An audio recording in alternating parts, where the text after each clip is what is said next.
So I hope you're all having a fantastic day. So today I'm just going to be eating some cakes and just talking about Monster Hunter.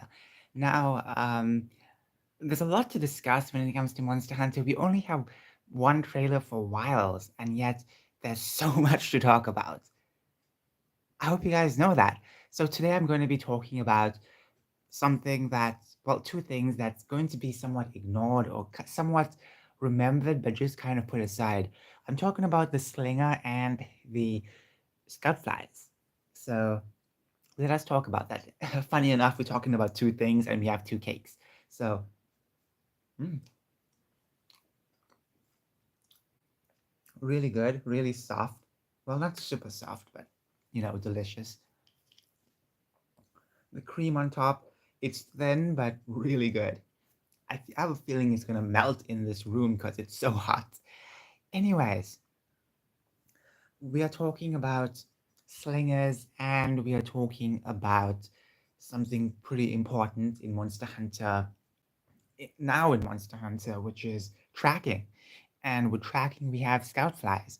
We do get to see the scout flies, and not just on the hunter with the scout fly gauge, but we also get to see some scout flies on certain places. You know, when the small bird wyvern is hopping from place to place on that coral-like rock? Well, if you look closely, you will see a bunch of these tiny little glowy scout flies.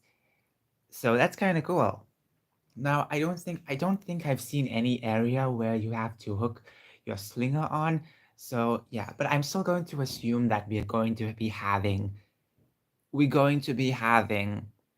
the very same properties of the slinger and the scout flies. We're going to be having the very same, like, well, it's just a good assumption because obviously it just makes sense.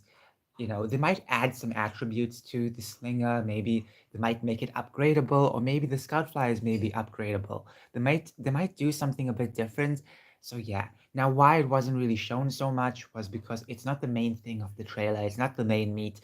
More of the, you could say, tiny little uh what's the term? Garnish of the plate rather than the main meat, because the meat is all this new stuff.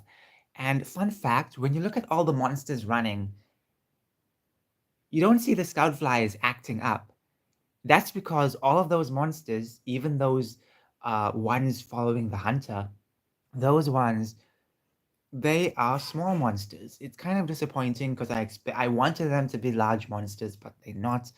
So yeah, when it comes to large monsters, the scout flies picks up that. It also picks up a lot of gathering points and some mining spots. When it comes to the slinger, not only can you go on certain spots and swing with it, it's easier to travel with, but also you can use it to climb up certain places much faster. Also, you can hook on um, the windrakes. Now, I saw something in the trailer which looked like a windrake, but it's so hard to see. It's so hard to see, and normally windrakes are with like a large group at times. So I've only seen one of those monsters, so I'm assuming that it could possibly be an endemic life instead. But it has the body of a windrake, and I think it's safe to say it is a windrake, right? But it could also be an endemic life, so it could be either of these things that we just have to assume. So I'm gonna break it like this.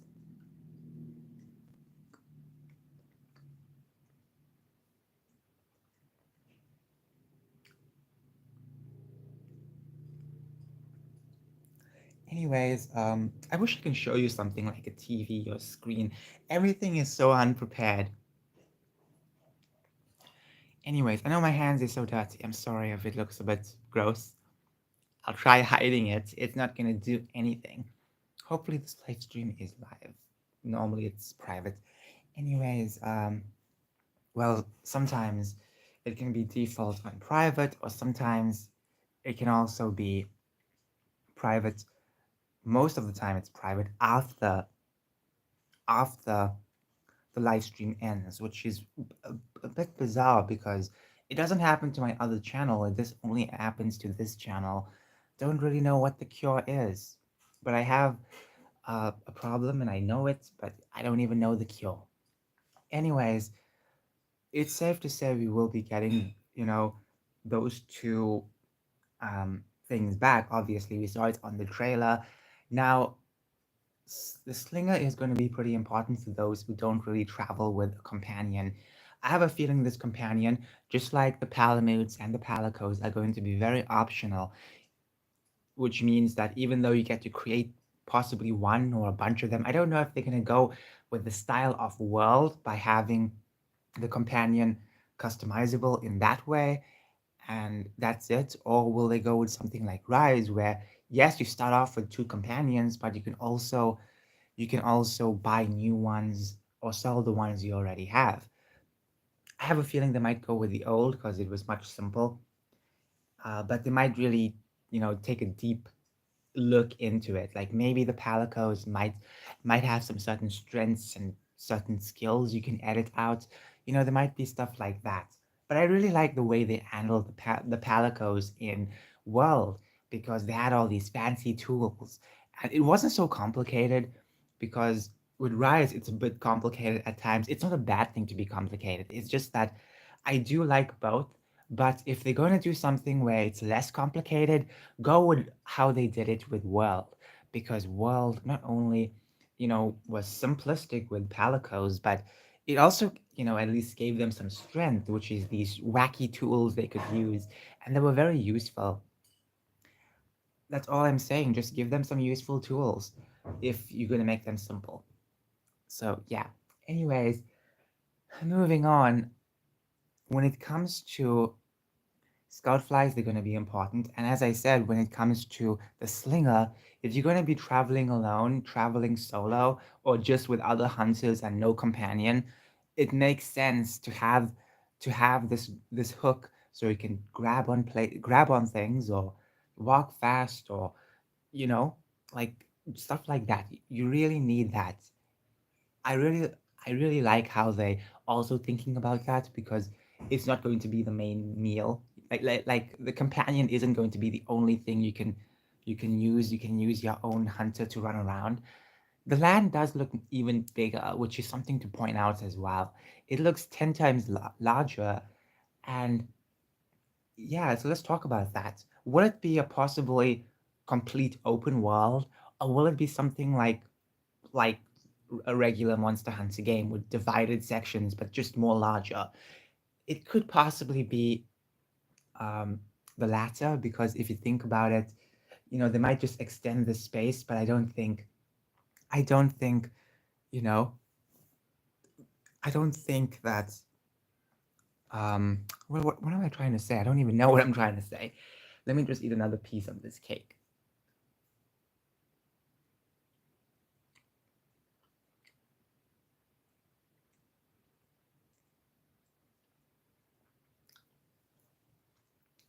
Anyways, as I was saying, okay, I mixed it up. I'm sorry, I mixed it up.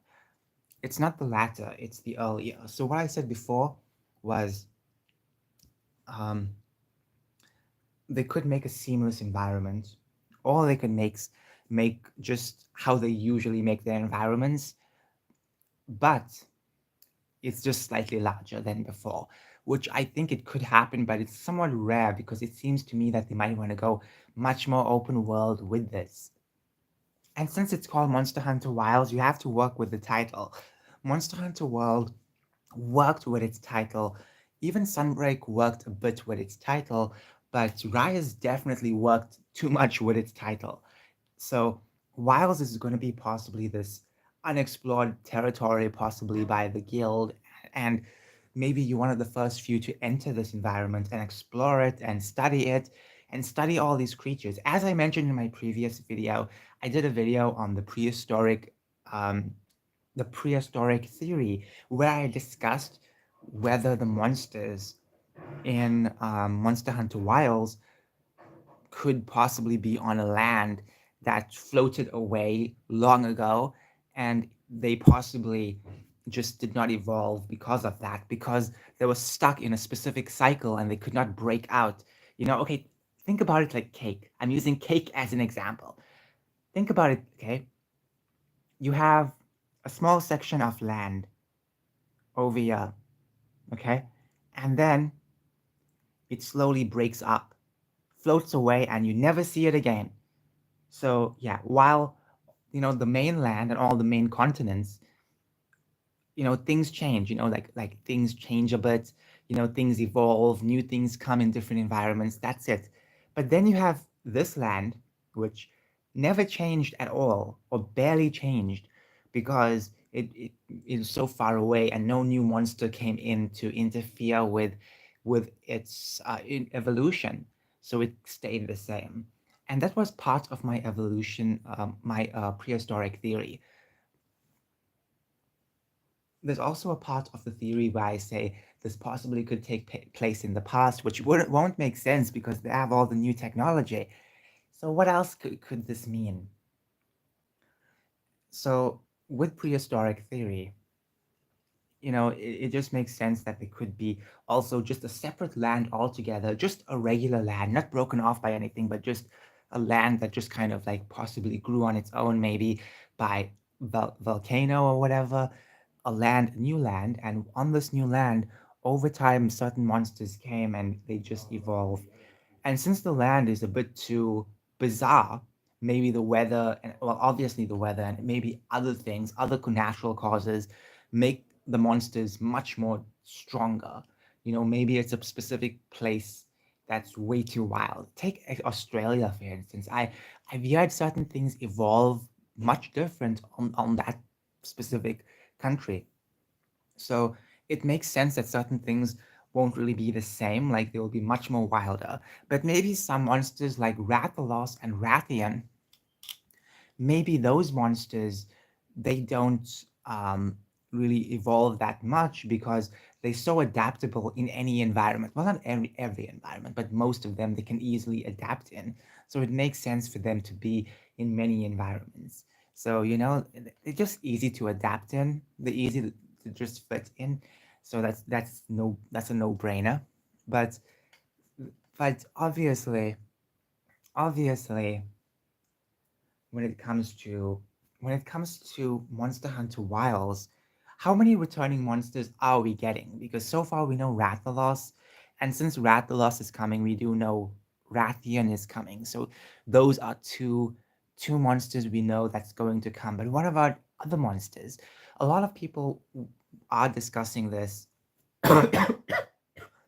Sorry, this cake is a bit dry, so you're gonna cough. I'm sorry.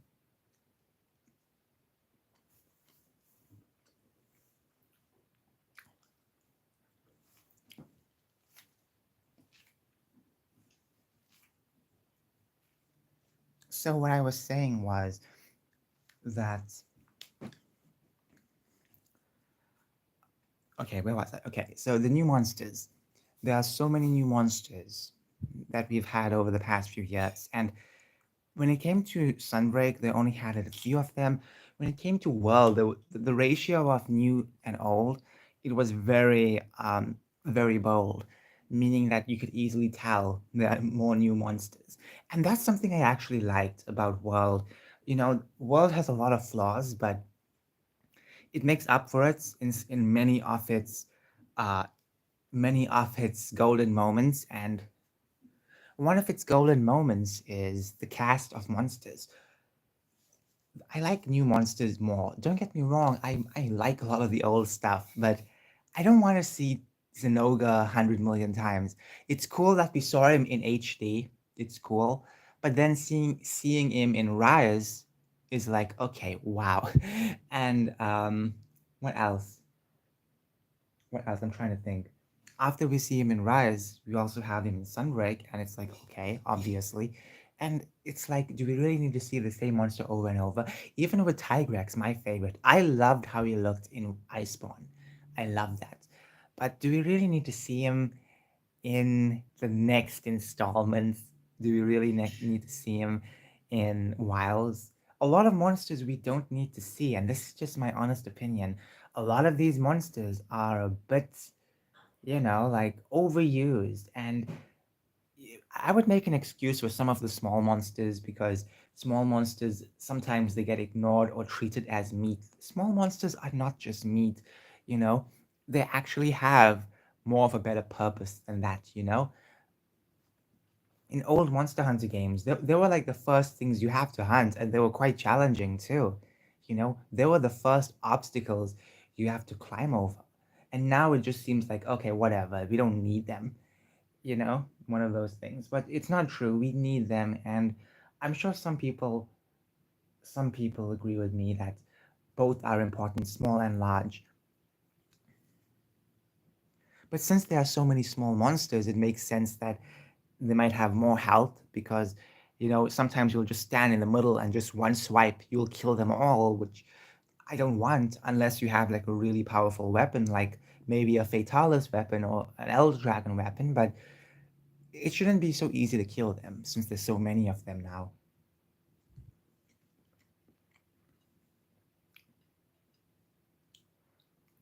Monster Hunter Rise really introduced a lot of diversity, a lot of color. I have a feeling that Wilds might be a bit different.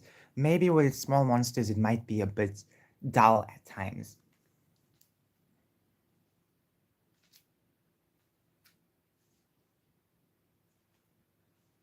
What I mean by that is, if you looked at some of the monsters you know, on the trailer, if you looked at that, they look a bit brownish or yellowish. They don't really seem like, okay, like vivid monsters. They seem like monsters that will fit in a type of savanna, blend in some places.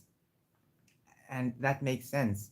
You know, they're not camouflaging monsters, but their skin's possibly just adapted to be, you know, just to kind of be, you know, like close to other natural colors instead of being something vivid. So that's what I'm trying to say. Like, okay, look at these sprinkles, you know, very colorful, very fancy. When you look at it, it's eye catching. But for instance,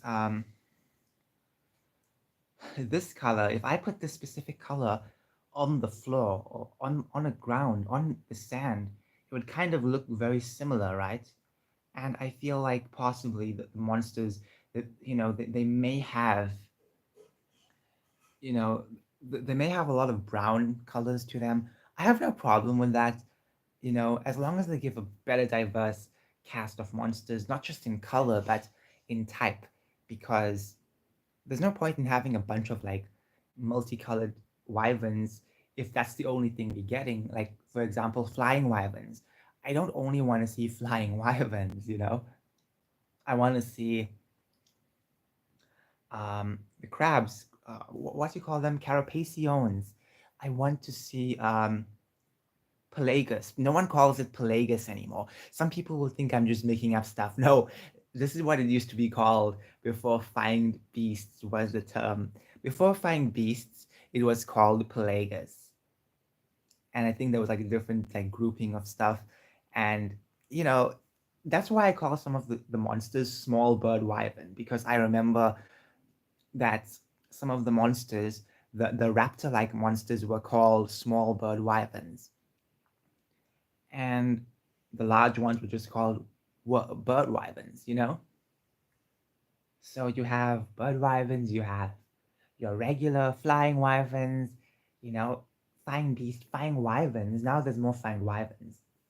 But out of all the monsters we see, I would say that I would say that I really like the designs of them. You know, even for herbivores, they look kind of interesting. You know, what else? I'm trying to think. Um, so when it comes to like large monsters, I will say that we might get you might get your regular type of monsters as well. Some monsters like Anjanath. Anjanath seems like a type of monster to evolve almost in most places. You know, it just makes sense because, you know, like maybe in a desert environment, Anjanath can fit in. Anjanath can fit in a regular green environment or even a volcanic environment. You also have monsters like Basilgeuse. Basilgeuse. Now, I don't want Rajang to come back. I'm sorry. Please, no Rajang. No Rajang. If you know, in return, if you don't want Basilgeuse, I'm fine with that too. Give me another invading monster. You know, but just please, no more Rajang. No more of this this large ape. It was so awesome back in the day. Never beat him, but now it's like, do we really need to see him again? Do we really need to see this monster again? Please, most of the new monsters, like for instance, Legiana, Palumu. I don't even think we'll see these monsters in like a couple of generations. You know, maybe you might see relatives of them in wild, but I don't know if you'll see all of them. But I bet you that we might get so many Zenogas. Do we really need all of them? Even Nagakuga. Okay, how about this? Have all the flagships not make a return after every few generations. It just makes sense. It just makes sense. If you want to bring all of them in spin-offs, go for it. But when it comes to just like regular Monster Hunter games, I don't want to see the same flagships over and over. It really undermines how special these monsters are. For instance, Magnamalo. I don't think we'll get to see Magnamalo because it's so special, and it seems like a type of monster bespoken for Rise. And then you have Malzeno, which possibly won't make a return. I don't want to see most of these monsters make a return. Flagships should stay away from other games, like until, I don't know, every couple of generations. It is a bit disappointing because I don't want to see the flagships every single time. You know, besides Rathian, I mean Rathalos, besides Rathalos and Azure Rathalos can stay. Rest of them, they need to go. They need to go. And that's basically my rant. I never even finished my cake. Have a wonderful day. Bye.